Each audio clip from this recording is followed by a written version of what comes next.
Iran की deal के अंदर एक डॉक्यूमेंट आया है जहां पर बोला गया है कि एक सेल बनाएंगे, कमिटी बनाएंगे, ये करेंगे। बेसिकली मेरे को लगता है कि किसी इंडियन बाबू ने उनको कुछ कहीं ना कहीं क्या मतलब किसी ने कोई एडवाइस करा है कि यार कमिटी बना दो, उसके बाद बैठे रहो और कमिटी बना के फिर आप अगले 6 साल तक मीटिंग करते रहना, अच्छी अच्छी जगहों में, अच्छे अच्छे रिजॉर्ट्स के अंदर, और फिर देखते हैं क्या होता है। तो ऐसे ही कुछ लग रहा है। बट इसी बीच में बड़ा एक इंटरेस्टिंग सी चीज आई है, Iran walked out and then gave the declaration. मेरे को समझ में नहीं आया, या तो आपने वॉकआउट करा है या आपने डिक्लेरेशन दिया है, I don't know, either ways Trump अपने ट्रूथ सोशल में बैठ के गोलियां मार रहा है, it will be fun to bomb Iran and I don't know what all. But इसी बीच में एक और पट्टा है बीच में, which is called Pakistan, who's basically been red faced. पथिकित भाई को लेके आते हैं, लेट्स से नमस्ते to him. And of course उसके बाद मैं आपको एक वीडियो दिखाता हूँ पाकिस्तान के प्रधानमंत्री शहबाज शरीफ का, जब उनके तोते उड़ गए थे वहां पर, and the world media basically got that. नमस्कार, नहीं जय हिंद आपको एंड वेलकम। नमस्कार। वो वीडियो दिखा दो पहले आप। दिस इज वो कॉल्ड वीडियो तोते दिखा उड़ना। दो। दिस इज कॉल्ड तोते उड़ना, when parrots flu away. This will be named in history as when parrots flew away. Fine.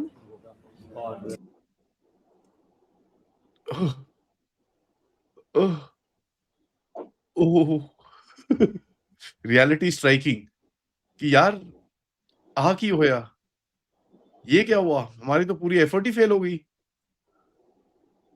कुछ कहने को नहीं, कुछ करने को नहीं, देयर इज नथिंग।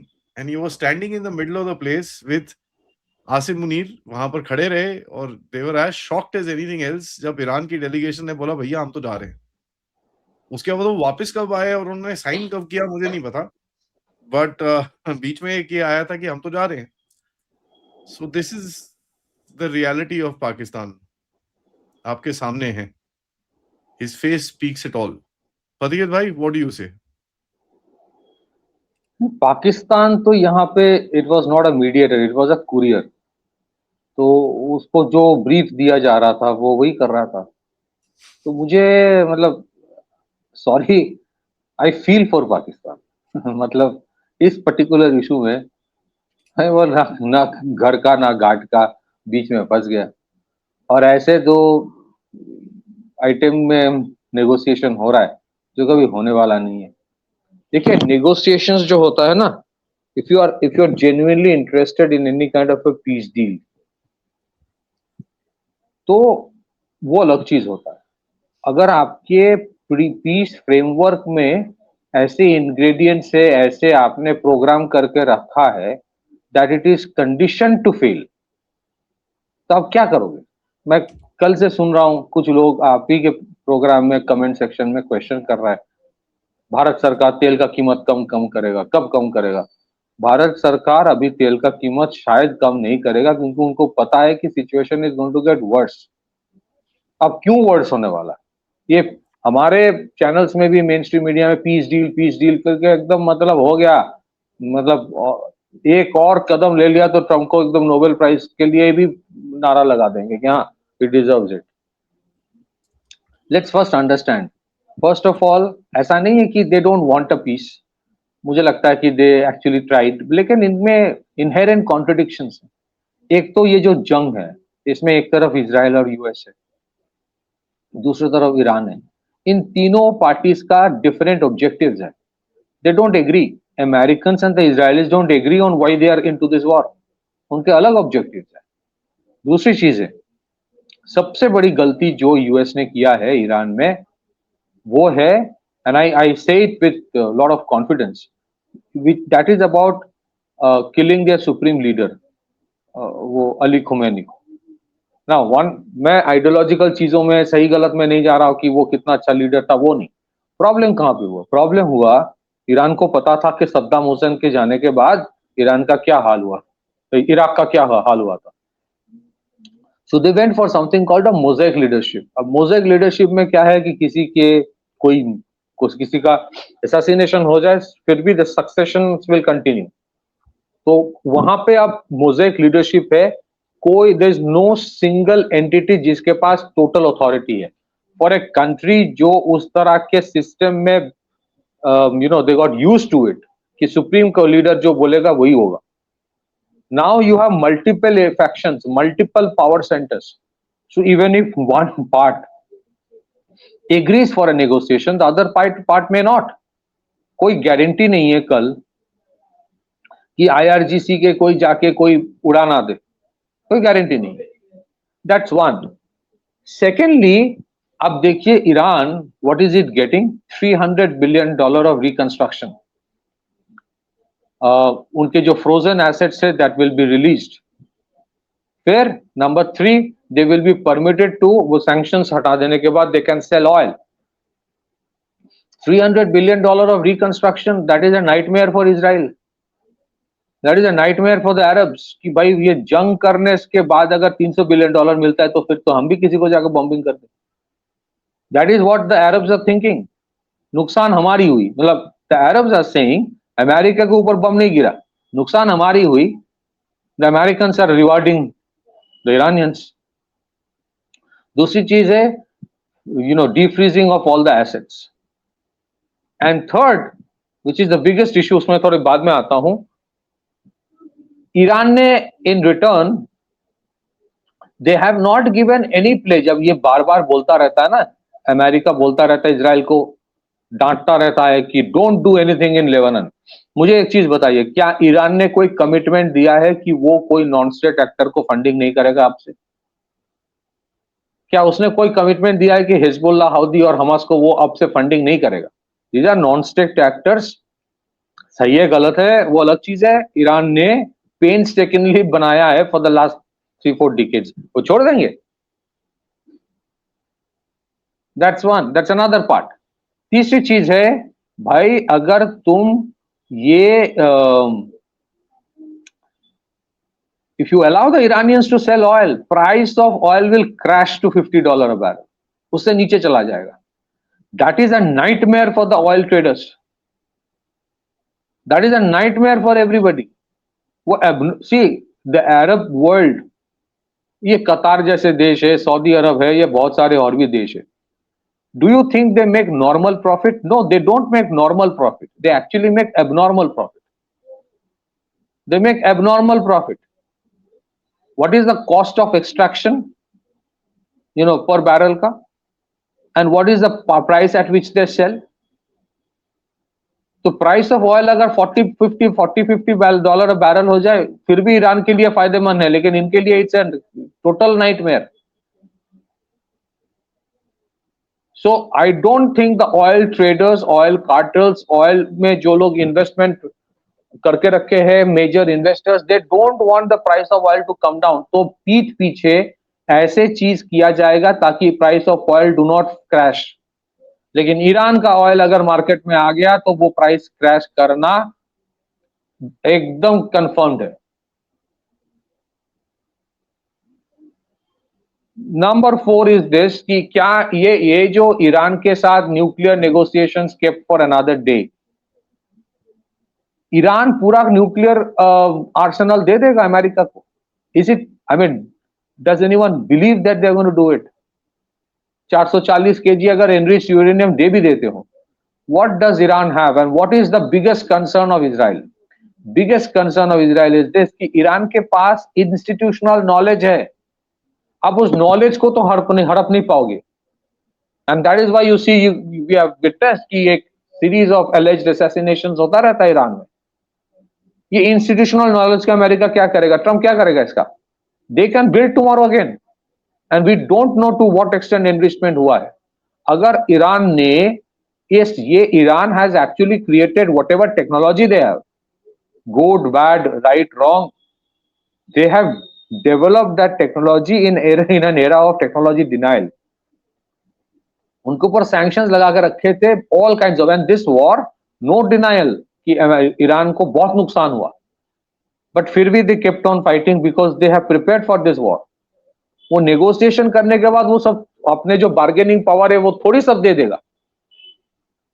हो सकता है कि आई don't no, in the best case scenario अगर आप मुझसे पूछे तो ईरान के पास अगर 400 किलो के ऊपर एनरिच्ड यूरेनियम में, हो सकता है दे विल गिव 200 किलो, बाकी 200 किलो नहीं देगा. बोलेगा वो अभी इट विल टेक टाइम, अभी मुझे पता नहीं कहां पे है, जंग वंग ने आपने तो उड़ा दिया सब, बंकर बस्टर से, I don't have access to, ये सब बोल बोल के वो रख देगा. So they will have what you call nuclear ambiguity. So nuclear ambiguity वो मेंटेन करेगा. On the face of it they will say कि नहीं, हमारे न्यूक्लियर वेपन्स बनाने की कोई इरादा नहीं है, जो हमेशा ईरान बोलता है. they will continue with the nuclear ambiguity, and उसके बाद they will have $300 billion for reconstruction जो ट्रंप ने प्लेज किया है. फिर the waiver on sanctions and defreezing of, हाँ, ट्रंप ने नहीं प्लेज करा है, it is been pledged by the Gulf countries. हाँ, मतलब ठीक है, अगर ट्रंप ने प्लेज नहीं किया कि विदाउट ट्रंप्स अप्रूवल तो नहीं करेगा ना. He is refusing it till now. वो तो डेली बेसिस उसको रिफ्यूज करता है. Not one cent. It is the so I am mistaken, sorry. Gulf countries that have said कि हाँ, तो गल्फ कंट्रीज ने then we will give the 300 billion. हाँ, 300 बिलियन देगा, लेकिन Iran will continue with the nuclear ambiguity. अब वही तो see the point here is that आपने भी ये बड़ा क्लियरली ब्रिंग आउट करा. the point is very simple. साला किसी को नहीं पता क्या हो रहा है, ठीक है. न्यूक्लियर एम्बिग्विटी रखी हुई है उसने, so no one knows what is happening. अब वो न्यूक्लियर के साथ उसको पैसे मिलेंगे, न्यूक्लियर के बिना उसको पैसे मिलेंगे, because you know there is confusion in that also. If you listen to one set of analysts, they say नहीं everything is all right. दूसरी तरफ देखो तो भैया everything is broken down. कल रात को Iran pretty much walked out of the place. Now I don't know how Iran and USA put out a joint declaration after that. Iran, USA, Qatar and Pakistan. अब वो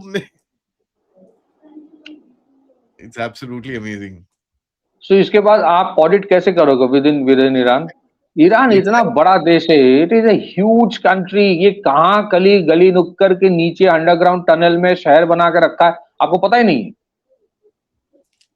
So they will continue with the nuclear ambiguity. अब imagine if this after this if Iran says कि मुझे India middle east Europe economic corridor में शामिल करो और मुझे INSTC करने दो, और India middle east Europe economic corridor में अगर अमेरिका ईरान ने बोला मुझे एंट्री दे दो, और यूरोपियन यूनियन के देश वैसे ही they actually generally back Iran, अगर वो हाँ बोल दे तो ये अमेरिका क्या करेगा? ना बोलेगा तो ईरान बोलेगा तब तो मुझे कोई फायदा नहीं हो रहा है, let's go back to where it was.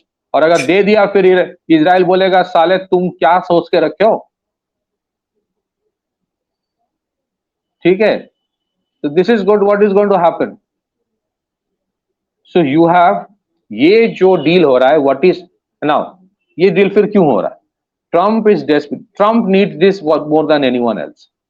Trump is desperate. Mid term election आ रहा है, इनकी ratings have nose dive, inflation का इंपैक्ट हो रहा है. अब जितना इनको करना था इन टर्म्स ऑफ कि भाई US should become the largest oil trader, oil seller, gas seller, वो कर दिया है. Now they need an exit point. अब ईरान से एग्जिट करना आसान नहीं है, because it's an incomplete war. So Iran will keep on doing what it was doing. अब अरब स्टेट बोलेगा कि तुम इसको आइदर यू कंप्लीट इट और यू कंटिन्यू इट, तुम बीच में छोड़ के मत जाओ, because we are suffering. So Trump needed something on paper, approval rating के लिए, मिड टर्म इलेक्शंस के लिए, बट उसका म्याद मुझे लगता है the entire tenure of this peace deal, this is not a peace deal, this is an extended cease fire. This is just a framework for a peace deal. This is not a peace deal. At most, it is an extension of the ceasefire. ये सितंबर तक, अगस्त सितंबर तक थोड़ा चलेगा. So what is it banking on? This entire peace deal is banking on what are the factors? कि number 1, Hezbollah कोई attack नहीं करेगा Israel में. नंबर 2, इजराइल रिटेलिएशन नहीं करेगा हिजबुल्लाह के ऊपर, जो कि हो रहा है. नंबर 3, IRGC का कोई रॉग डिवीजन सबोटाज नहीं करेगा, जो कि कर रहा है. Number 4, nuclear negotiations will go on as per American wish, जो कि नहीं होगा. And number 5, the price of oil will not crash, जो कि होने वाला है. And nobody wants the price of oil to crash, none of them. Arab state बोलेगा भाई मैं 2 जंग और लड़ लूंगा, लेकिन price of oil should not come down to $60 a barrel. It is, I'll tell you, it is easier for many countries कि भाई थोड़ा टेंशन रहे and let the price of oil hover around $100 a barrel. मुझे शांति नहीं चाहिए if that peace reduces the price of oil to $40 a barrel. So it is a very very complex game, जहां अगर आप I mean is it that US के हाथ से निकल गया टू सर्टेन एक्सटेंट, लेकिन यूएस के अंदर ऐसे प्लेयर्स बैठे हैं, they would rather love to see the war continue. अगर जंग चलता रहे तो मिलिट्री इंडस्ट्रियल कॉम्प्लेक्स का तो वो वाहवाही हो जाती है, मतलब सेलिब्रेटरी मूड में होता है। फिर जो energy cartel within US है, they don't want the price of oil to come down. जंग लड़े चले, तुम्हें क्या प्रॉब्लम है, जंग चले तो मिड टर्म हो जाए, शुरू कर दो। They will be instructed price of oil should not come down below $75 a barrel, let that be clear. उसके लिए जो करना है करो। सो प्राइस ऑफ ऑयल अभी जो है ना globally, it has been artificially kept high by restricting the supply of oil from Russia and Iran. Restrict करके रखा है, रशिया, ईरान, वेनेजुएला। अभी तो वेनेजुएला ऑयल थोड़ा आ रहा है, तो रशिया और ईरान का ऑयल रेस्ट्रिक्ट करके रख के price of oil is high. And number 2, ये कैसे आप रेस्ट्रिक्ट करके रखते हो? सैंक्शन लगा के रखो, तनाव करके रखो। तनाव करके रखोगे तो number 1 the price of oil remains high, and number 2 आपके वेपन सिस्टम भी सेल होगा। तो दैट इज द थिंग। इसमें इजराइल सोचेगा मेरे को क्या मिल रहा है यार इससे, ये तो न्यूक्लियर इनके पास रहेगा, ये कभी देगा नहीं, और ऊपर से $300 बिलियन और deep freezing of foreign exchange, frozen assets, और उसके बाद ऑयल बेचने का सब कुछ, उसके पास तो ज्यादा पैसा आएगा। Israel will think the outcome of this war by Trump is that Iran will now have more access to money, which they believe is that more money means more fund for Iranian government, more fund for Iranian government, which they believe will be mean more fund to Hezbollah, Houthi and Hamas. So that is why मुझे लगता है कि Americans knew that Israel will not agree to it, इसीलिए Netanyahu को target करके तुम चुप रहो, dare you do something. But let me tell you one thing, Israel का पॉलिटिक्स अगर कोई समझे, इजराइल में नेतन्याहू हो सकता है वो हार जाए अगले इलेक्शन में, लेकिन नेतन्याहू की जगह जो बंदा आएगा वो वही करेगा जो नेतन्याहू कर रहा था। ये कोई समझ नहीं रहा है। इंडिया में भी ज्यादातर पॉलिटिक्स जो एनालिस्ट होता है मेन स्ट्रीम मीडिया में, उनको समझ नहीं आता। Anybody who comes in place of Netanyahu will exactly do what Netanyahu was doing, और वो 10 गुना ज्यादा भी करेगा। And Israel is conditioned like that. Israel को कोई फर्क नहीं पड़ता। Their people are not like our people. हमारे जैसा नहीं है वो। मैं फ्रैंकली बोल रहा हूं कि 2 दिन जंग होता है बस करो, स्टॉक मार्केट गिर जाएगा, ऐसा नहीं है। They are not like that. उनके लिए सिक्योरिटी बहुत इंपॉर्टेंट है। They will not allow any one of those countries to have a leeway, chahe whether we like it or not. So this deal is not going to work in spite of the best intentions. क्या America के intentions खराब है? नहीं है। I am sure America wants कि यार ये जंग खत्म हो जाए, पर वो नहीं कर पाएगा, क्योंकि अमेरिका के अंदर जो मैंने कहा कि लोग बैठे हैं जो चाहते नहीं। क्या ईरान चाहता है जंग कंटिन्यू करे? नो। ईरान चाहेगा भाई थोड़ा फुर्सत मिल जाए, थोड़ा प्रिपेयर हो जाओ। उनको भी पता है जंग शुरू होने वाला है, because they will not give up on Hamas and Hezbollah. They are not going to give up on nuclear weapons. क्यों दे? अगर आप ईरानियन है तो आपको सोचेगा भाई क्यों दे दूं क्यों? 50% दूंगा, 50% बोलूंगा है नहीं, मेरे एक्सेस ही नहीं है, तुमने बॉम्बिंग करके दबा के रखा है। And there is no guarantee tomorrow another. Already yesterday night कतार में एक बहुत बड़ा एक्सप्लोजन हुआ, 18 people are dead, 54 are missing. इसके ऊपर बहुत सारा एलिगेशंस आ रहा है। Some people are blaming IRGC for that, some are saying this is a false flag operation by the Mossad. ये मेन स्ट्रीम मीडिया में ये बोला जा रहा है। तो कौन सा पीस डील भाई? कतार की हवा निकल गई कल रात। अभी स्ट्रेट ऑफ हॉर्मुज खुला है कि बंद है, ये किसी को नहीं पता। वही जाएगा, इंडिया का शिप जाएगा तो इंडियन वॉरशिप लेके जाएगा, कुछ नहीं है। This is all condition to fail. That's why I am not surprised. That's why price of oil is not going to come down. हाँ, the only thing, ये हमारे यहाँ कुछ लोग बहुत ज्यादा जल्दी खुश हो जाता है। Please don't be happy. Diversification जो इंडिया कर रहा है उसको करना चाहिए, चाहे वो इथेनॉल प्रोडक्शन बढ़ाना है या फिर जो भी है कोल गैसिफिकेशन, बाकी जितने सारे आपके diversification of the oil basket please करते रहिए। This is going to be a bigger mess coming. 4 साल में ईरान रशिया यूक्रेन लड़ाई खत्म नहीं हुई। मैं just for the sake of context एक चीज कहना चाहता हूं, लंबा हो गया आज, कि 1 month after the war started between Russia and Ukraine, दोनों देश were on the cusp of a ceasefire. उस सीज फायर को तोड़ा गया था। The western powers actually stop that ceasefire from happening. Ukraine को बोला गया था don't get into a ceasefire. ये जो जंग चल रहा है 4 साल से, इसके लिए ये जितने सारे चट्टे बट्टे वेस्ट के सारे रिस्पॉन्सिबल है। They didn't want the ceasefire to happen. और उनके उनके पीछे जो स्पॉन्सर्स है वो नहीं चाहते जंग खत्म हो भाई। Similarly in this one, even if Trump wants, उसको ऊपर प्रेशर आएगा कि don't do this. Back to you. You know, slight this thing, but मेरा फंडा बड़ा सिंपल है. See, this war is not supposed to end as it is. ठीक है. If anybody who says ये खत्म होगा, ये होगा, घंटा कुछ नहीं होगा. There is no way anything is going to happen because at the end of it, it's not designed to finish. It's designed to linger on. क्योंकि वो मेन choke point है, तो उसके अंदर प्रेशर बना के रखना है, so that things basically can be changed at the back end. That's point one. Point two, Iran को भी पता है भाई लेबनान नहीं होगा. You know, ideally, if I was anybody in Iran, I would just tell them walk away, because आपको पता है नहीं होने वाला लेबनान का. अगर आप वहां पर बैठे हो, that means आपकी भी वीकनेस है. अमेरिका की फिजिकल वीकनेस है, strategically with the deep state and all that, कहीं ना कहीं they have that advantage. एक उनको वहां पर थोड़ा सा एडवांटेज मिल जाता है. Israel on the other hand is a wild card, and वो good cop bad cop routine खेलेंगे वो. They will play that game. यहाँ पर आप गल्फ को देखिए, gulf is now basically in a place जहां पर वो ना इधर का रहेगा ना उधर का रहेगा. That's exactly where the deep state wanted it, because OPEC उनको भी तंग कर रहा था. तो अगर आप देखो जो पूरा गेम है, it is basically about just the shift. अब वो शिफ्ट करने की कोशिश कर रहे हैं. वेदर इट एक्चुअली हैपेंस और not is a totally different story. वो आगे जाके होगा कि नहीं होगा मुझे नहीं पता, but this is the reality.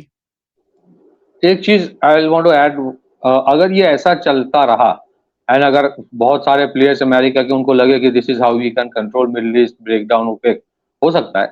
But ये भी हो सकता है कि a point might come when all the Middle Eastern countries might tell US कि भाई we will sort out on our own, you get away from this place. And I will not be surprise अगर वो भी एक Israel का end game है कि I don't want the Americans beyond a point to interfere. Obviously, जहां तभी तो आपके साथ वो इतने रिलेशंस डीप कर रहा है, ताकि मैन्युफैक्चरिंग और ये चीजें जिसके लिए वो अमेरिका पे डिपेंडेंट है, उसको आपके पास शिफ्ट करेगा. And he has some sort of a freedom of manoeuvre with America, otherwise उसके पास भी नहीं है वो. Which is true, I agree absolutely. Alright भाई, thank you so much. It's a funny game and you know Shehbaz Sharif का face was just perfect. But सबसे request है, वीडियो को लाइक करिए, सब्सक्राइब करिए and share this with your friends and families. And of course if you can support the channel, check out our description, join our groups, and of course give a shout out in a comment box. Namaskar, Jai Hind, Jai Bharat.